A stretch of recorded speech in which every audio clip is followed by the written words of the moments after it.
Well, top focus this hour comes to us in the Sushant Singh Rajput death case. And following CBI's closure report, actor Sushant Singh Rajput's family lawyer Varun Singh has said that they are going to file a protest petition as the family feels his death is not a simple case of suicide. The CBI has filed closure reports in two separate cases linked to the death of actor Sushant Singh Rajput.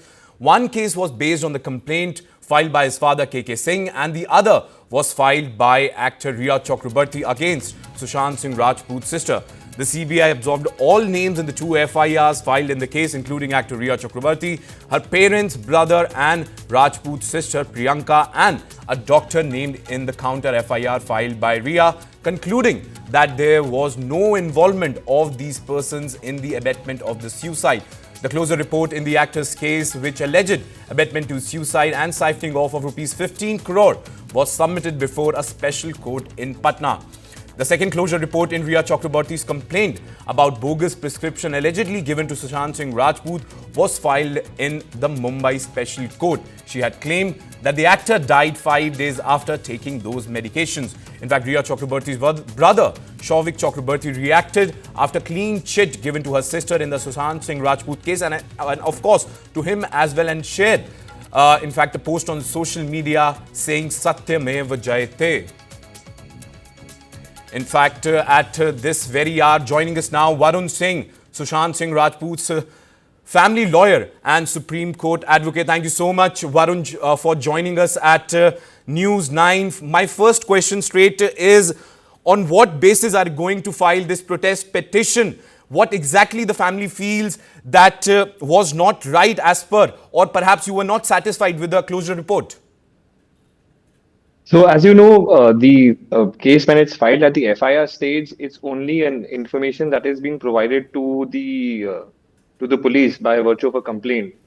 And when a closure report is prepared, it actually provides the closure report, which is the investigation done by the police, along with all the necessary documents which are collected along during the investigation. So, like you were indicating, that we had said that this is an abatement of suicide along with 15 crores of siphoning of funds. So the manner in which they have, collated those documents and presented along with the charge sheet, and once that gets served upon us, that is when we will be able to give you a complete answer. But let me add one more thing, that today submission of the closure report itself is not acceptance of the closure report. Till the time the magistrate before whom the closure report is submitted, and you may be in a better position to know this because we've also heard this through the reports that have been circulating, that till now the report is only submitted. Till the time it is not accepted and the court feels yes, there is no further investigation needed, yeah, or no, there should be no cognizance taken in the offense that was alleged initially, till that time the case does not get closed. That is part one. And of course, complainant in every case has this right to file a protest petition, like we have just indicated, that we strongly believe in terms of the information which we had initially also, that in Okay. terms of that a case is definitely made out, but we would be in a better position to answer it in greater detail once the closure report, which is the investigation done by the CBI, along with all the documents that they relied upon to make that closure report, is provided to us. Okay, so you're saying that you are waiting for the closure reports, cognizance to be taken by the court, and perhaps once you get the details, then you will move forward and perhaps file a protest petition? Absolutely, absolutely. Okay. Also, what are the chances and perhaps how do you see this case moving forward since this very closure report has come to the fore? And perhaps it has been said very clearly that there was no case, proof or perhaps of foul play which has been found in this investigation by the CBI. So, to give you a brief nutshell in terms of what are the things that maybe are put for analysis at the stage of, examining or whether we want to file a protest and what will be the contents of the protest, would bear significance would be like, for example, the bank accounts. If we are saying that Okay. 15 crore rupees have been taken out, if last 3 years of the bank accounts of the victim is examined, and if it's shown that there is a large amount of money which has been transferred from that account to some other account which is the beneficiary in terms of the accused, then, and if that has been overlooked, then of course that becomes a case of the money that we have alleged. That is point number one. Point number two is that, for example, the documents that were taken into consideration to say that this is a suicide, for example, the AIMS report, medical report, Yes. or the post-mortem report, if there is anything which is fishy, because none of these documents till the time the investigation is going on, nobody has it except the police. Now, it is only after this, once the investigation concludes, that all these documents are provided to the magistrate for magistrate satisfaction, and of course, that copy of which has to be provided to the complainant as well. So once we are able to examine whether it is to do with the post-mortem report, or whether it has to do with the bank statements, or whether it has to do with the manner in which his telephone records also indicate that he's only limited, his conversations are only limited to just one person and not being allowed to speak to anybody else. All these things would play a pivotal role in whether what kind of case or what kind of percentage we would be able to indicate to take this case forward. Okay, fair enough, fair enough. So what is your take? I specifically want to ask you this question on Riya Chakrabarti's counter petition. What's your take on that, and perhaps how you are planning to move forward with that? See, that, like how the other side is celebrating that to be a vindication of what they feel Satyam Vijayate passed on, when in terms of their allegation, there is equal satisfaction of the family of SSR as well, because there is a closure report in that case also. Yes. So if the closure report stands accepted, of course, whatever they made allegations against the family, that also stands proven to be incorrect. And of course, consequential action can be taken by the family if it wishes to, if it desires to do so. Because we went to High Court, one of the sisters was the case against one of the sisters stood quashed from the High Court itself, if you recall, and it is only the limited examination of one of the sisters was remaining, and that also stands proven to be incorrect. So if if that is also accepted by the magistrate, then of course that also leads to the conclusion that whatever false allegations were made against the family is absolutely incorrect. Varun, can I ask you this? You must have spoken to the family after this closure report has been, the details of this closure report are out now. How the family is viewing this closure report by the CBI? So, like I said, we've only as of now been. But what you're hearing in the media, but what media is reporting, and perhaps our sources are also placed there and in fact getting us all these information. How do you see the kind of revelations which have come out of the closure report? You're quite right that once it will be submitted before the court, then only you'll be able to get the official document. But the details which are emerging and the kind of reportage is being done right now, how your client is perhaps reacting to this entire situation? See, which is why we're going forward to say that come what may, that we are in a position to say that we are going to file a protest petition, because if you recall, at the time when we filed the case also, we very strongly believed that the manner in which the death took place was not anything remotely to suggest that this was a simpliciter case of a suicide. And of course, the family very strongly believes that this is not a case of a simpliciter suicide, and which is why they will take every step possible to ensure that whatever documents that are placed on record to highlight that what is the shortcoming in the investigation. Well, thank you so much, Varun Singh, for joining us on the broadcast and putting out perspective of the family, and perhaps we'll wait what exactly is there in that closure report, and once it will be filed, and in fact once you get your hands, and perhaps we can have a chat again exactly how the family is planning to proceed. For the moment, thank you so much, Varun, for joining us on the broadcast, and time to move on to another story we are tracking. And perhaps meanwhile, the BJP spokesperson Ram Kadam has said that deliberately, after destroying all the evidences, Uddhav Thackeray government handed over the case to the Central Bureau of Investigation.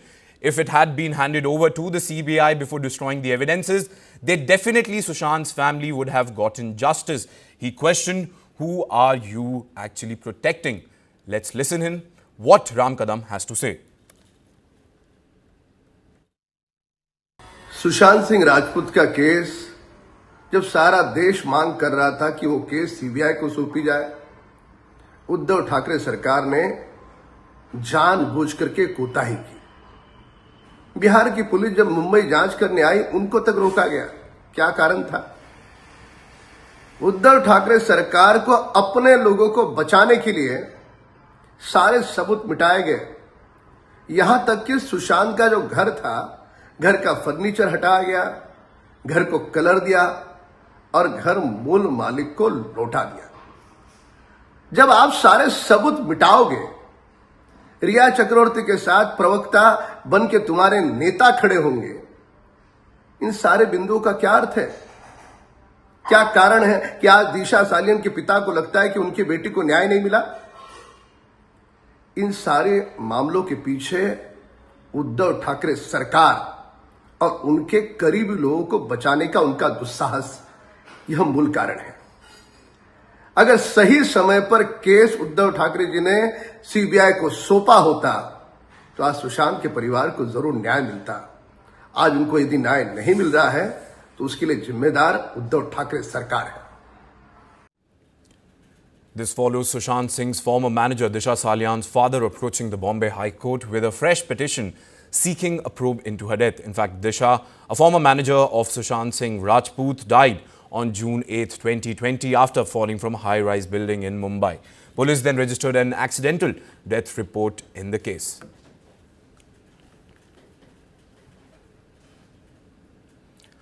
Moving on, a shocking incident at a private engineering college located on Coimbatore Palakkad Road has gone viral on social media, sparking widespread outrage among the public. In fact, the brutal assault of a PG first-year student by undergraduate junior students inside the college hostel has once again highlighted the prevailing culture of violence in educational institutes. According to reports, a group of first-year students accused a senior student of stealing money from them. In retaliation, they subjected him to a night-long ordeal of torture. The senior student was forced to kneel and raise his hands, and both physically and mentally harassed. Despite the victim screaming in pain and sustaining severe injuries, the juniors continued their assault. Disturbing video of the attack have surfaced on social media, and in fact, you can see on your screens right now, triggered shocked and condemnation from the viewers and the netizens. Following an internal investigation, the Nehru College administration took the swift action, suspending 13 first-year students who were involved in this very assault. The college authorities have also assured that appropriate legal action will be taken. Meanwhile, the assaulted student is receiving medical treatment, and reports confirm that his condition is currently stable. Well, my colleague Ram Kumar joins us on the phone line to give more details on the story. Well, Ram, the kind of visuals which have emerged are absolutely horrific. And if you can deliberate, first of all, on the condition of the victim over here and what exact action has been taken against the perpetrators in this very case. A private college named Nehru Institute of Technology near Tirumalapalayam in Coimbatore district suspended 13 students studying first year BE and BTech for assaulting a senior student who is studying in the college who at MA Criminology in the college. The injured student allegedly stole money from the first year student's hostel room. The video of the assault went viral on social media. The injured student is identified as Hathi, who is studying MA Criminology at the Nehru College of Arts and Science. He allegedly stole some cash from the hostel rooms of the first-year engineering students. As many as 13 first-year students who were studying in various branches kept the PG student in a wrongful restraint in a hostel room and beat him badly. They also took a video of the injured student, and the incident was brought to the knowledge of the college management. The Nehru College of Technology principal M. Sivaraj placed the 13 first-year BTech students under suspension. The private college management claimed that it was not ragging. The injured student and the suspended 13 students were asked to appear before the college management on Monday because today is holiday for further investigation. Meanwhile, the injured student has been admitted to the hospital and being, treated, and the doctors say his condition is stable. However, the college management, what we are learning, the principal has asked the 13 first-year students who are placed under suspension now to appear before the management for an inquiry tomorrow. Back to you. Ram, so as of now, no police complaint or perhaps a report has been filed in this case?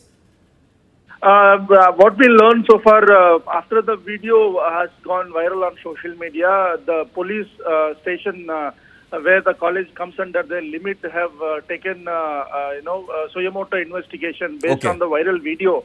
They went into the college hostel and have conducted an initial inquiry. So we had to get more details on whether the victim has filed any, formal complaint to the police station. However, what we understand is that police have already started their preliminary investigation, and they're likely to join, along with the college management to, question the 13 students who are under suspension now. Thank you so much, Ram Kumar, for getting us all those details. An important story we are tracking here at News 9. Moving on, fugitive businessman Mehul Choksi is reportedly residing in Belgium with his wife Preeti Choksi after securing a residency card. As per sources, Indian authorities have since urged the Belgians to initiate the extradition to India. However, Indian authorities have not yet confirmed the report. Choksi, wanted in India for alleged involvement in a 13,500 crore bank loan fraud, was previously believed to be residing in Antigua before reportedly travelling to Belgium. His wife Preeti is a Belgian citizen, is what we are understanding. Mehul Choksi is residing in Belgium after securing a F residency card in the country. According to the reports, what we are understanding, Choksi allegedly used fabricated and misleading documentations to obtain Belgian residency in an effort to avoid extradition to India. Sources also claim that in fact, Choksi submitted false declaration and forged documents to the Belgian authorities while concealing his Indian and Antiguan citizenship during the application process. In fact, Choksi plans to move to Switzerland for treatment at a cancer hospital, is what we are understanding. The report also suggests that Choksi is planning to move to, as I mentioned, to Switzerland for a treatment at a renowned cancer hospital there. But what also is important to look at is that Choksi and his nephew Nirav Modi are accused of siphoning off 13,500 crores from the state-run Punjab National Bank using fraudulent letters of undertaking. Nirav Modi currently, in fact, is in London jail, is contesting his extradition to India after facing repeated bail denials in the court. Choksi went missing from Antigua in May 2021 but was later traced and returned to the country.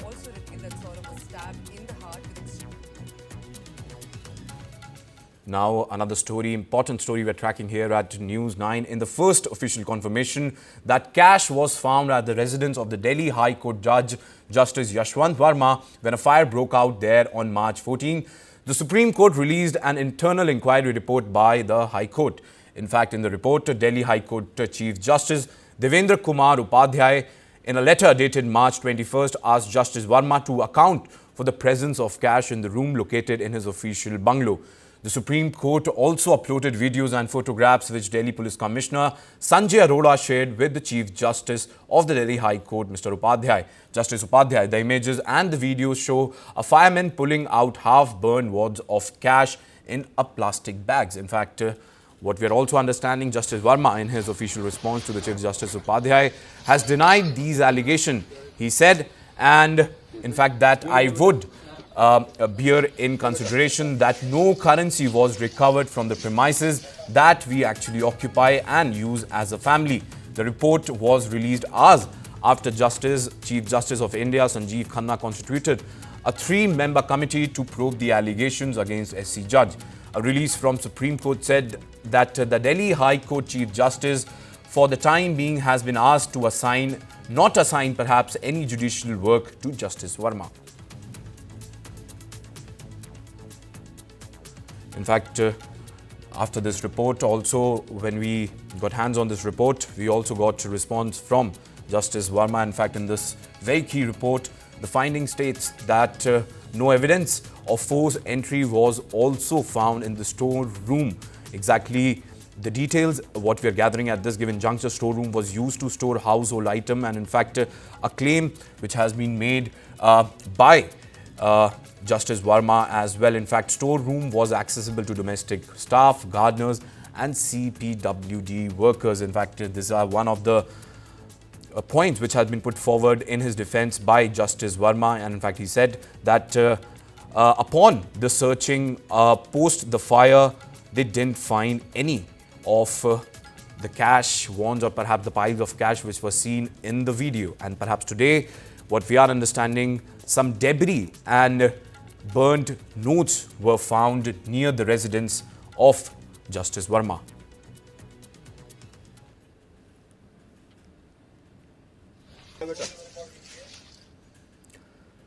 Curfew in Kotwali, Tehsil, Ganesh Peth and Yashoda Gardha Nagar police station areas of Nagpur city have been completely lifted from 3 p.m. today. In fact, Ravindra Singhal, Commissioner of Police of Nagpur, has informed about this very development. Earlier, authorities had lifted the curfew in several places, but in fact, in certain parts, there were certain sorts of restrictions were placed with certain easing. In fact, following the violence on March 17, curfew was imposed in Kotwali, Ganesh Peth, Tehsil. In fact, in many other areas of Nagpur, including in Kapil Nagar too. In fact, what we are understanding, the unrest erupted over the demand for the removal of Aurangzeb's grave when a religious scripture was allegedly set on fire by protesters.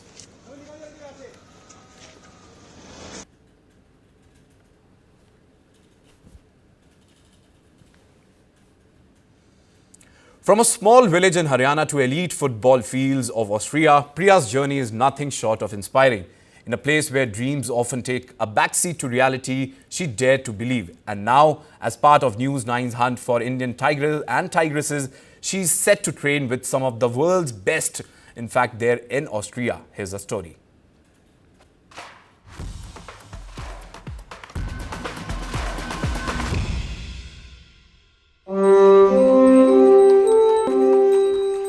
In a village where football comes with its own set of challenges, a young warrior takes her first steps towards glory.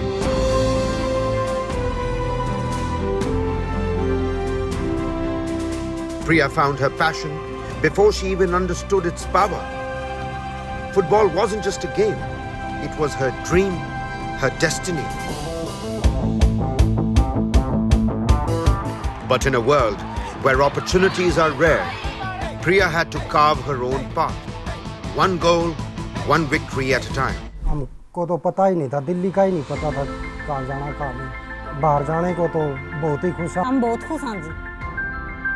With her family's unwavering support and intense training, Priya became a force to be reckoned with. And now, the world is watching. Priya is one of the chosen few. Austria calls. Bigger challenges, greater opportunities. Training with Europe's best, competing at an elite level. This is Priya's time.